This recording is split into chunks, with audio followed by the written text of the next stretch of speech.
Ada pengalaman.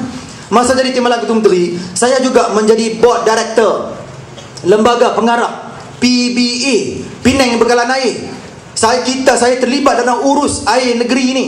Dan Penang, masa saya pegang dulu, kita dapat rekod pengurusan air terbaik Malaysia. Kualiti air, kebersihan air, tak pernah ada masalah dulu. Kita ada pengalaman. Bukan mudah nak urus air.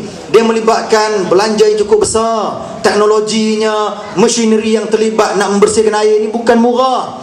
Sebab itu kita katakan, kalaulah pendekatan Selangor tu betul-betul baik sangat, duk beri 20 meter badu percuma pada rakyat ni, saya nak tanya, Kerajaan Kelantan ada bagi air percuma pada rakyat tak? Ada tak? Tak ada. Kedah, ada Kedah bagi air percuma pada rakyat? Tak ada. Mana lagi? Mana lagi? Penang yang duk kata Umar Abdul Aziz sangat tu, Penang, kenapa tak bagi air percuma pada rakyat? Guan Eng pun tahu tak boleh nak buat macam tu, kerana kalau duk buat macam tu, struktur ekonomi negeri ni akan tergugat, nak urus jadi susah. Tapi bila kerajaan di bawah Anwar, penasihat RM1 lah ni lah jadinya, ikut suka atas nama politik, janji semua, akhirnya masalah tak berusut sampai sekarang.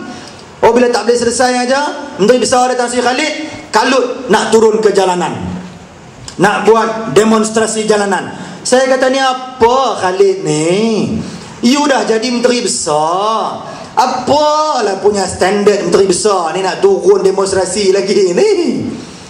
You ada kuasa sebagai Menteri Besar, gunalah kekuatan negotiation power untuk deal, untuk selesai di meja rundingan. You Menteri Besar, dah jadi Menteri Besar, berperangailah seperti seorang Menteri Besar. Ini Menteri Besar, perangai masih lagi macam apa? Macam hero jalanan. Bawa rakyat Selangor suruh buat demonstrasi, akhirnya tak selesai juga. Nak balik-balik ke meja rundingan, nak runding balik, tak ada maruah ke apa-apa tu. Sebelum tu bukan main duk maki hamun kata UMNO Barisan Nasional ni, nak penayang dia apalah. Akhirnya bila demonstrasi tak berjaya, nak patah balik, buat U-turn, patah balik, nak minta balik, kita nak runding balik lah. Tuan-tuan nak runding ke tuan? Oh, pandai. Bila anda guna kekasaran, tak berjalan, tak berjaya, nak balik-balik rundingan. Ini saya kata dulu, Tan Sri Khalid ni bukan baru masalah dia, dulu lagi dah ada masalah. Untuk maklumat tuan-tuan, biar saya bagi tahu terang tuan-tuan, masa saya jadi Timbalan Ketua Menteri lagi, Anwar Ibrahim dah beri isyarat dah masa tu. Dia kata Khalid ni tak boleh dah. Anwar pun lemah perut masa tu lah. Dia kata Khalid ni dia duk perintah negeri dia macam dia duk urus takbir PNB. Dia buat negeri Selangor macam syarikat senior berhad.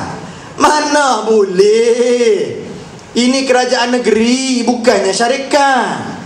Itulah jadinya bila perintah negeri macam perintah syarikat. Itu yang lingkup jadi tu.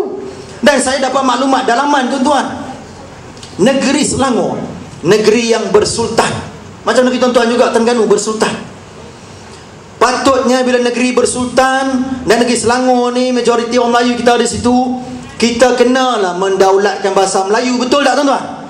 Saya dapat maklumat dalaman, rupa-rupanya tiap kali mesyuarat Exco Kerajaan Negeri Selangor, mereka menjalankan mesyuarat tu tak guna bahasa Melayu, mereka gunakan semuanya bahasa Inggeris. Buat mesyuarat Exco. Saya kata, mana semangat patriotisme pada bahasa Melayu? Tapi kononnya katakan Parti Keadilan Anwar duk kata, kita akan jaga martabat bahasa Melayu. Martabat apa? Satu-satu negeri yang PKR memerintah, PKR mengetuai, negeri Selangor. Exco Kerajaan Negeri mesyuarat, itulah peringkat paling tinggi dalam pemerintahan sebuah negeri, tidak pun mendaulatkan bahasa Melayu. Apa benda? Orang macam ni kita nak kata nak pertahan kepentingan orang Melayu Islam bila berkuasa? Sorry tuan-tuan, kalau kawan-kawan dia, rakan-rakan PAS yang berjuang habis-habisan pertahan Anwar pun Anwar akhirnya khianat, apalah nasib rakyat biasa kalau mereka ni perintah negara? Apa jaminannya Anwar nak benar-benar menjaga kepentingan rakyat terbanyak?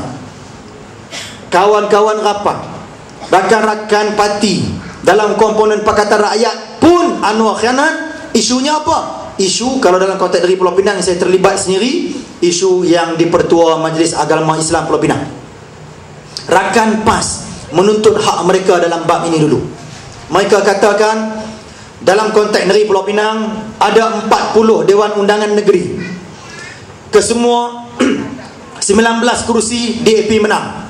UMNO menang 11 sahaja di Seberang Perai. Parti Keadilan menang 9 saja. PAS hanya menang 1 saja kerusi di Pulau Pinang. Jadi PAS duk kata, apalah salah dan apalah kiranya wakil kami yang seorang ni masa tu Allahyarham Ustaz Hamdan berilah penghormatan pada kami. PAS minta, PAS duk merayu minta kerusi exco, tak dapat satu pun. PAS kata, apalah kiranya berilah wakil kami yang seorang ni jadi yang di-Pertua Majlis Agama. Bila PAS datang jumpa saya setuju masa tu tak ada masalah, kerana saya kata kita kena hormat prinsip Pakatan Rakyat. Macam UMNO menghormati rakan-rakan Barisan Nasional. Sebab tu dalam konteks Hulu Selangor, walaupun kalau tengok dari segi populasi masyarakat, yang ramai orang Melayu di Hulu Selangor, tapi sebab kita menghormati semangat Barisan Nasional, kita beri ruang pada rakan MIC kita, dan menang P. Kamalan Naden. Dan saya cek rekod dia sekarang ni, alhamdulillah, P. Kamalan Naden dia jaga betul Hulu Selangor. Boleh kata hampir 24 jam dia duduk di kawasan dia. Hulu Selangor ni bukan kecil tuan-tuan, besar. Saya tolong kempen tiap-tiap malam bisyarah, sampai kadang satu malam bisyarah 7 tempat satu malam. Nak terkeluar, nak tekak ni wajah. Alhamdulillah menang. Saya kata nanti ini siapa-siapa yang menang jadi ahli parlimen Hulu Selangor ni jenuh nak jaga kawasan besar. Parlimen Hulu Selangor saja besar, dia 2 kali Melaka, 2 kali Negeri Melaka, besar dia. Jaga elok. Tapi dalam Pakatan Rakyat, dalam konteks sebut tadi, kes yang di-Pertua Majlis Agama Islam Pulau Pinang, bila kita bawa kertas, paper untuk angkat Majlis Agama yang baru, sebelum saya bentang dalam mesyuarat exco, malam saya bawa dulu pada Anwar. Saya kata, Sri, tengok, you setuju tak ada masalah, kita nak bentang dalam mesyuarat exco.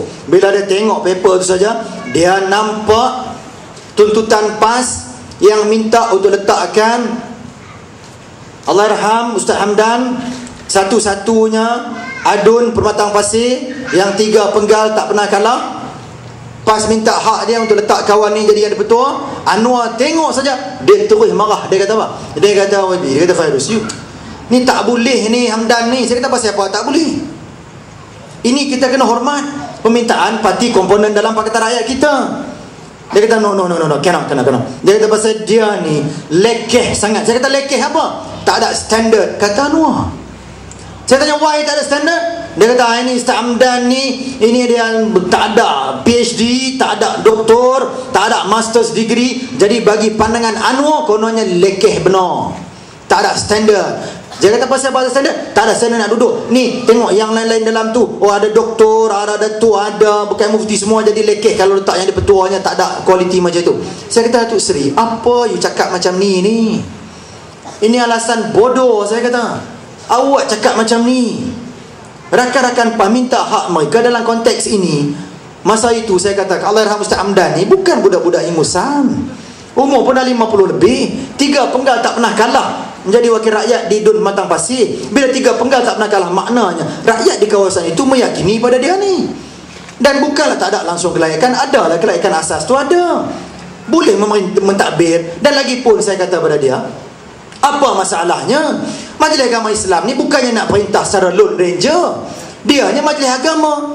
Keputusan yang dibuat secara kolektif, secara jama'i. Kalau dia ni mungkin tak ada PhD, tak ada master, cuba saya kata kat Noah, itu Sri, cuba you tengok nama yang lain-lain ni. Nama yang lain-lain, tokoh-tokoh profesor ada, bekas mufti ada, tokoh-tokoh besar ada, boleh saja menasihati Ustaz Hamdan untuk buat keputusan. Apa masalahnya? Oh, bila saya bagi hujah tu, dia tak boleh patahkan hujah saya, dia putar, dia buat apa namanya U-turn. Dia bagi pula hujah kedua yang lagi mengarut. Dia kata apa? Yang ini yang saya mula sedar, makin karut dah Anwar. Khianat terang-terang. Dia kata apa tuan-tuan? Ini rakan-rakan PAS, tolong dengar baik-baik. Anwar sendiri sebut pada saya. Dia kata pada saya, dia kata, Fairuz, PAS ni kita bukannya boleh bagi muka pada mereka ni. Puak-puak ni, Anwar Ibrahim kata, bagi betis nak paha, bagi sikit nak banyak. Dia kata, sudahlah. Perak masa tu pun PAS dah pegang, Kelantan PAS pegang, Kedah PAS pegang. Yang ini pun dia nak minta juga. Dia kata, no, cannot. Anwar tak mau bagi. Pasal Anwar duk anggap PAS ni tak pernah bersyukur apa yang dia bagi, nak semua pada mereka. Anwar kata, bila Anwar Ibrahim kata macam tu, saya kata pada dia balik, saya kata Datuk Seri, apa you cakap macam ni? You tak boleh guna sentimen nasional di peringkat state, di peringkat negeri. Ini soal state. Dulu kita menang negeri itu Pulau Pinang ni dengan kita berpakat bersama-sama dengan 3 parti komponen ni. You dulu pun, saya kata pada Anwar, you dulu pun pilihan raya kecil Permatang Pau yang you menang tu, you guna all out jentera PAS. Tapi bila you dah menang, PAS hanya minta sikit ni saja, sikit. Allah apalah sangat bagi jawatan di Pertuan Majlis Agama. Anwar tak mau bagi sampai ke sudah, sampai sekarang ini. Cuba tengok Pulau Pinang, ada PAS boleh dapat jadi yang Pertuan Majlis Agama? Tak dapat. Anwar takkan bagi. Sebab itu saya nak menyatakan terang-terang tuan-tuan di sini, tak usah duk mimpi lah PAS akan diberi peranan besar dalam kerajaan Pakatan Rakyat. Sorry, dalam konteks federal, kalau Pakatan Rakyat menang federal, saya dah tengok sendiri perancangan Anwar, there is no place untuk PAS. No. Kabinet bayangan yang Anwar plan, dalam itu yang dia tempatkan dalam sektor strategi, kedudukan strategi yang ramainya Anwar duk bagi pada pok-pok pimpinan DAP ni. PAS ada lah 1-2, itu pun pasal nak menghormati kedudukan, itu pun jawatannya bukan strategik pun. Terus ada mimpi lah. Kalau ada yang mana PAS dia kata, tak apa, nanti esok bila menang Pakatan Rakyat, Anwar jadi Perdana Menteri, PAS akan dapat 1 jawatan, jadi Timbalan Perdana Menteri, Timbalan Perdana Menteri tengkorak mbak. Terus ada mimpi lah, mimpi siang hari. Anwar tak akan bagi. Dia dah plan siap dah. Saya tengok, saya duduk, saya Datuk Seri Zahrin dipanggil berjumpa dengan Anwar di Hotel Equatorial Pulau Pinang. Anwar panggil kami 2 orang. Bila banyak sangat desakan PAS, Anwar panggil kami. Anwar Ibrahim kata pada saya dan Zahrin, dia kata apa? Zahrin, Fairuz, you remember this. Dia kata, you jangan layan sangat apa yang PAS nak minta. You tak usah peduli dia bang. Anwar suruh terang-terang. Sebab itu bila sahabat saya, saudara yang berhormat Zulkifli Nordin mendedahkan dalam parlimen baru ni tentang adanya pakatan syaitan di belakang antara Anwar dan DAP, pakatan sulit yang tidak bertulis, unwritten agreement and unwritten understanding dengan Anwar dan DAP untuk sekat dan anaknya PAS ni. Memang betul, memang ada di belakang, tapi pandai dia tak tulis. Memang Anwar tak mau bagi pun laluan. Sebab bagi Anwar masih sampai sekarang menganggap PAS ni parti terompah. Parti terompah tuan-tuan. Parti terompah ni tak ada value bagi Anwar. PAS ni lekeh. Bagi Anwar, PAS ni cannot govern. Itu pandangan dia. Sebab tu saya bila duduk dengan dia dulu, saya kata ni apa macam ini ni. Sebab tu saya syukur bila Allah angkat saya jadi Timbalan Ketua Menteri, walaupun tidak selama mana sangat, tapi pengalaman itu hampir 2 tahun itu cukup jelas. Allah buka mata saya melihat depan mata sendiri bukti pengkhianatan Anwar terhadap agenda agama, bangsa dan mengkhianati rakan-rakan seperjuangan sendiri. Cuba bayang tuan-tuan, kalau PAS yang bantu dia all out pun dia boleh buat terang-terang khianat, apa jaminan kalau dia jadi Perdana Menteri, dia nak jaga nasib rakyat? Tuan-tuan yang di bawah ni, dia nak ambil peduli ke? Apa jasa tuan-tuan pada dia? Sebesar hama pun tak ada. Dia nak jaga. Sorry, kawan-kawan yang PAS Pulas pun dia tak peduli. PAS yang bantu dia pun dia boleh buat khianat terang-terang. Ini ke rakyat biasa? Sorry. Manusia ini, manusia Anwar adalah manusia yang tidak pernah kenal erti menghargai jasa siapa-siapa pun. Bagi Anwar, yang penting hanya kepentingan peribadi dia. Dia nak sampai secepat mungkin ke Putrajaya. Kerana apa? Yang ni yang saya nak maklum di hujung ucapan saya ni. Bang, masa pun dah sampai. Saya ni banyak lagi nak sebut ni, tapi nak buat lagu mana? Masa mencemburui. Tak apa. Kita ada next round. Anwar sebut tu secerdik-cerdik dia bodoh juga orang tua ni kan? Itu Allah nak tunjuk bila orang ni dah jadi merapu ni, dia akan terkeluar cakap sendiri niat-niat jahat dia ni. Dia pernah sebut dengan saya di rumah kawan baik dia, Datuk Ravi di Tropicana. Saya dulu ni jadi anak mas dia. Jangan main tuan-tuan. Kenapa Anwar angkat saya jadi Timbalan Ketua Menteri? Sebab dia sendiri sebut dengan saya, dia kata, brother, you jaga negeri semua, I have a big plan for you. Saudara, jaminan masa depan politik saya dengan Anwar sebenarnya cukup cerah. Red carpet tuan-tuan. Sebab itu di kalangan pimpinan muda, saya mengetuai kebangkitan pimpinan muda. Sebab itu saya diangkat. I'm the only pimpinan yang Anwar angkat jadi Temanlang Ketua Menteri. Orang lain dia tak bagi. Sebab sebenarnya dia plan. Dia sendiri beritahu pada saya. Dia rancang cukup besar ni. Kalau ikutkan planning dia tu, bila dia ambil alih Putrajaya, nanti penggal pertama dalam Pakatan Rakyat ni dia letakkan dasar Perdana Menteri boleh pegang selama 2 penggal saja, tak boleh lama 2 penggal. Lepas tu kena giling kan. Dia dah plan siap, beritahu pada saya. Lepas penggal pertama selesai, saya membantu Perintah Negeri Pulau Pinang, dia akan angkat saya menjadi orang nombor 2 di negara ini. Lepas selesai dia perintah, habis 2 penggal, dia minta saya ready, standby untuk naik jadi Perdana Menteri negara ni. Kalau saya nak fikir kepentingan saya, tuan-tuan, saya tak payah kalut dan nak buat segala susah payah berjuang ni, tak payah dah. Cukup sekadar saya jadi yes man pada Anwar, yes man pada Guan Eng. Sampai sekarang saya masih Timbalan Ketua Menteri. Tak perlu. Tapi tuan-tuan, saya bukan jenis manusia macam itu. Kita dibesarkan, ditarbiah untuk menjadi pejuang, menjaga kepentingan agama dan bangsa. Saya katakan, biar berdentum guruh di langit, namun undur pantang tok nenek. Kita tidak akan khianat sama sekali untuk bela kepentingan agama dan bangsa. Sebab itu saya beri syarat pada Anwar. Dulu lagi saya dah kata, you nak minta tolong saya ada syarat. Kalau nak minta tolong saya juga jadi Timbalan Ketua Menteri, syarat saya mudah saja, 2 perkara. Saya tidak akan sama sekali kompromi. Saya tidak akan sama sekali bertolak ansur. Dan saya sama sekali tidak akan berganjak walau 1 inci pun untuk pertahan kepentingan Islam dan maruah orang Melayu di negeri Pulau Pinang. You setuju ni? Okey. Tapi Anwar kata, okey, pasal nak minta tu lah bagi you. Rupanya bila kita dah jalankan tugas, makin banyak saya bawa dan bela agenda kepentingan orang Melayu Islam, makin hebat rupanya Anwar dan Guan Eng tekan saya. Kenapa? Kerana Guan Eng tak senang dengan agenda yang terang nyata nak bela kepentingan Islam dan Melayu, dan akhir dia pergi ikut belakang selotok dengan Anwar. Akhirnya kita yang ditekan hebat. Sebab tu tadi saya katakan, nama jawatan nampak hebat, tapi ya Allah tuan-tuan, terbakar kampung nampak asapnya, terbakar hati siapa yang tahu.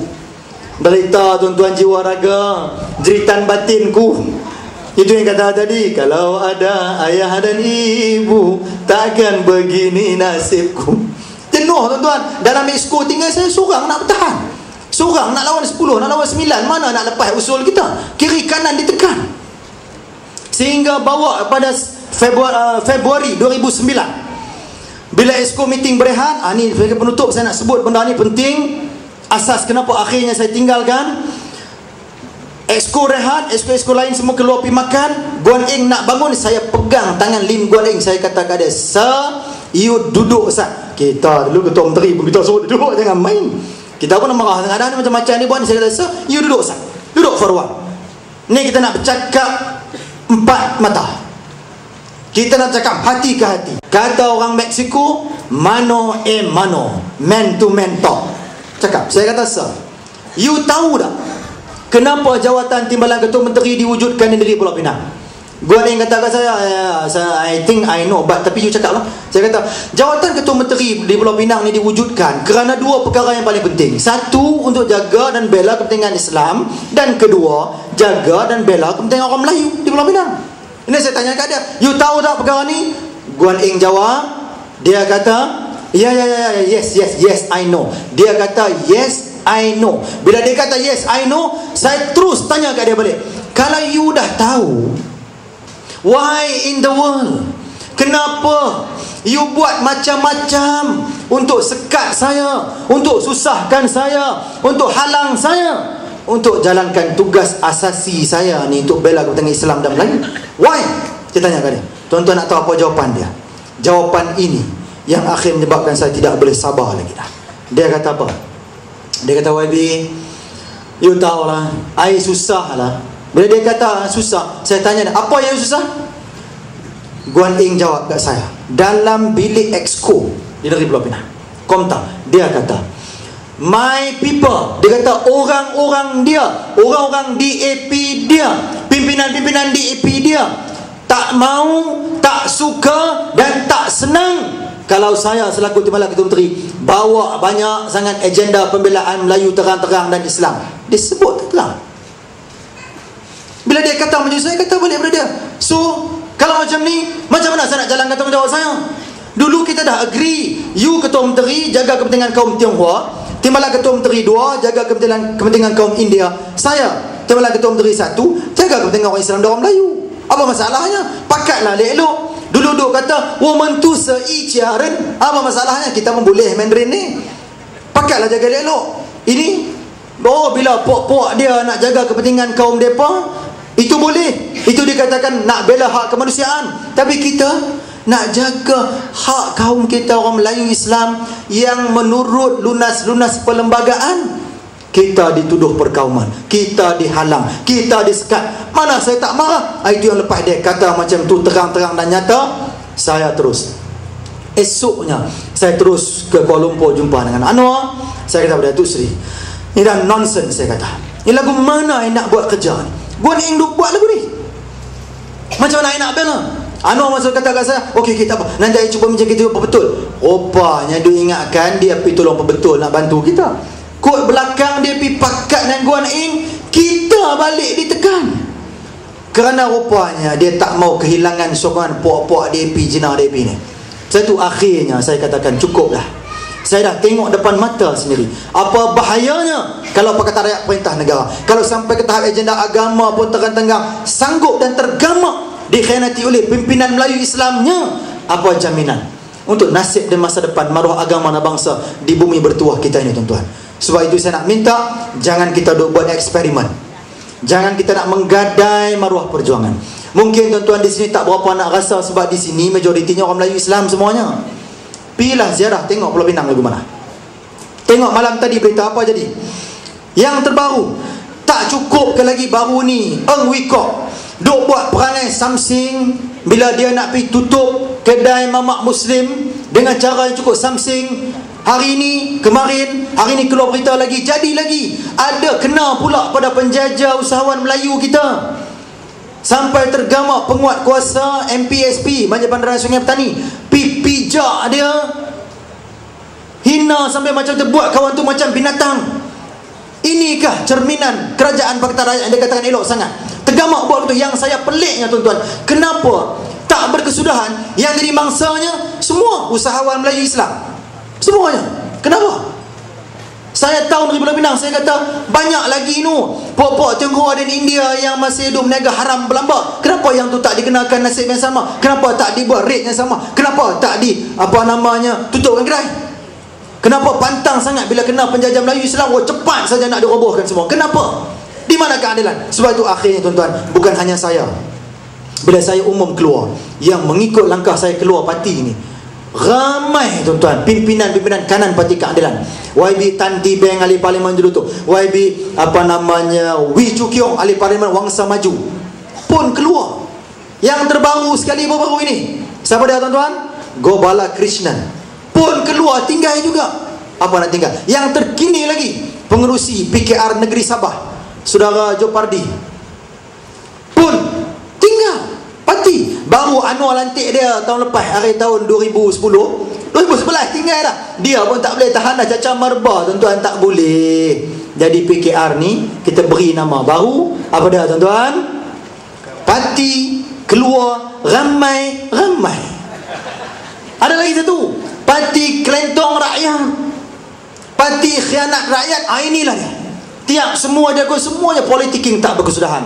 Dengan demikian, tuan-tuan, saya nak minta tuan cukuplah saya melalui derita perjuangan. Cukup rakan-rakan melalui derita. Saya tak mau tengok ada rakyat Malaysia yang terpaksa melalui derita hanya kerana mereka ini naik memerintah negara. InsyaAllah ta'ala, tak lama lagi wilayah kecil Merlimau, kita akan pertahan Merlimau seperti mana kita pertahan Tenang, insyaAllah. Dan saya dengar katanya ada lagi 2, 3, 4 lagi ni by-election tu tunggu ni. Saya kata letih kita.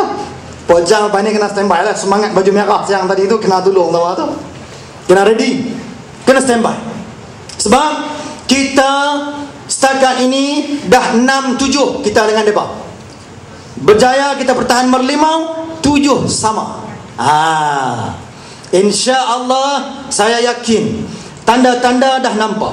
Ini adalah saat kebangkitan Parti Keramat Orang Melayu UMNO Barisan Nasional, kebangkitannya kita dah rasa. InsyaAllah kita atur kebangkitan ini dengan baik. Dan yakinlah tuan-tuan, UMNO Barisan Nasional ni masih ada keredaan Allah padanya, masih ada barakah, keberkatan masih ada. Kenapa saya kata macam itu? Saya duduk lama jadi pimpinan kanan dengan Anwar, saya tengok sendiri dengan mata kepala. Kalau ikut logik akal, dah lama sepatutnya Putrajaya dah tumbang, dah jatuh ke tangan Anwar. Sebab dah macam-macam strategi gerakan yang diatur oleh Anwar, yang bukan calang-calang gerakan, diatur dalam dan luar negara. By right patutnya tumbang lama dah. Tapi sebab Allah tidak redha pada perjuangan mereka dan masih ada keberkatan pada UMNO Barisan Nasional, sebab itu kita masih mampu bertahan. Dan sebab itu saya nak minta, yakinlah tuan-tuan perempuan, wadah ini adalah wadah terbaik untuk umat Melayu Islam dan seluruh rakyat Malaysia yang ada. Pertahan molek-molek perkara ini. Dan insya-Allah kalau kita lakukan dengan baik sampai saat PRU yang ke-13 nanti, bila diumumkan saja gelanggang pertempuran dibuka, gendang perang dipalu, kita bangkitkan semua pejuang-pejuang kita. InsyaAllah kita rampas kembali semua dengan negeri mereka rampas pada tangan kita. Dan saya yakin kita mampu untuk bertahan. InsyaAllah kalau roboh kota Melaka, papan di Jawa hamba tegakkan. Kalau sungguh bagai dikata, demi agama, bangsa dan tanah air, nyawa dan badan hamba serahkan, membujur lalu melintang bata. InsyaAllah kita akan menang, UMNO akan menang, BN akan menang. Kita angkat martabat rakyat. Wabillahi taufiq wal hidayah. Wassalamualaikum warahmatullahi wabarakatuh.